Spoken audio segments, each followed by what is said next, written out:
Tukiri mu mateka kandi ugiye kuvuga ubwami bw'Abanyababuloni usanga buzenguruka hafi y'uruzi rwa Efurati na Tigris. Ayo mateka nayo ntiyakwibagirana. Ubundi bwami bwabayeho bwakomeye mu mateka bwose bwabaga bwubakiye hafi y'amazi.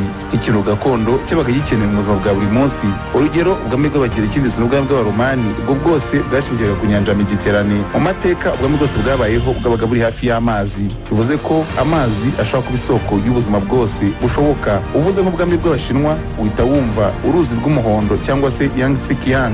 Iyo ngiyo ikaba isoko y'ubwami bw'Abashinwa bwigoragurijeho kugeza aho babaye igihangange ku isi yose, bagakora byinshi bitandukanye. Hakorwa ibikorwa by'ububumbyi, bakavanamo urwo rufunzo nk'isaso yo kuraraho, ubwatsi bwo mu biba by'izo nzuzi bakabukoresha babugaburira amatungo cyane cyane mu gihe cy'amapfa, ndetse kandi ubuhinzi wariho butangirira. Ubwo rero duhereye ku mateka, wavuga amazi cyangwa se akavuga inzuzi yaba afite impamvu yo gusobanura akamaro kayo mu buzima bw'isi tugezemo uyu munsi n'ibiterambere ryose rero mu mateka ariho ryahereye ryaragiye